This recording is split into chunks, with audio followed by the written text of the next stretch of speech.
115కు పైగా టీడీపీకి సీట్లు ఖాయమని లాక్ చేసుకుంటున్నారు. ప్రస్తుతం TDP final calculations, Telugu Desam final లెక్క 115 సీట్లు మనకు ఖాయమని చెప్తున్నారు. ఇప్పటికే ఎన్నికలు ముగిసినటువంటి నేపథ్యంలో జూన్ 4వ తేదీన ఫలితాలు వెలువడబోతోంది. చంద్రబాబు అధికార పీఠంతో ఎక్కుతారా? జగన్మోహన్ రెడ్డికి ఇక సాగనప్పుడు కార్యక్రమాలేనా అంటే అవుననే ఇప్పటికే చాలా నియోజకవర్గాల్లో రెస్పాన్స్ అయితే వస్తోంది. ఎందుకంటే ఈసారి 2024 ఎలక్షన్స్లో పోలింగ్ అయినటువంటి ఓట్ల లెక్కింపు అధికం కావడం, అంతేకాకుండా అందరూ యువత కావడం, జనసేన కూడా మంచి ఊపుతో ముందుకు రావడంతో ఖచ్చితంగా ఎన్డీఏ కూటమి అధికారంలోకి వస్తుందని, చంద్రబాబు నాయుడు లెక్క ప్రకారం 115 సీట్లకు పైగానే గెలుస్తుందని ఆశాభావం వ్యక్తం చేస్తున్నారు.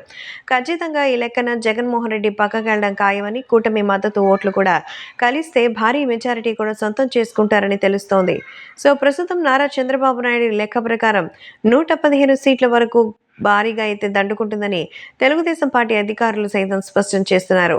ఈ నేపథ్యంలో జూనియర్ ఎన్టీఆర్కి సంబంధించిన కొన్ని వీడియోలు సోషల్ మీడియాలో సైతం ఎంతగానో హల్చల్ చేస్తోంది.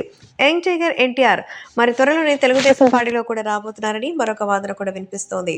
సో ఇప్పుడు జూనియర్ ఎన్టీఆర్ తాజాగా నారా చంద్రబాబు నాయుడు తాజాగా సర్వే చేయించి తెలుగుదేశం పార్టీకి ఎన్ని సీట్లు వస్తాయని ప్రాంతాల వారీగా మంచిగా సర్వే కూడా చేయించారు. ఈ లెక్కన నారా చంద్రబాబు నాయుడు చేయించిన సర్వే ప్రకారం తెలుగుదేశం పార్టీ భారీ మెజారిటీతో అధికారంలోకి రాబోతుందని ఇటీవల ఒక సర్వే సంస్థ తేల్చి చెప్పినట్టుగా తెలుస్తోంది.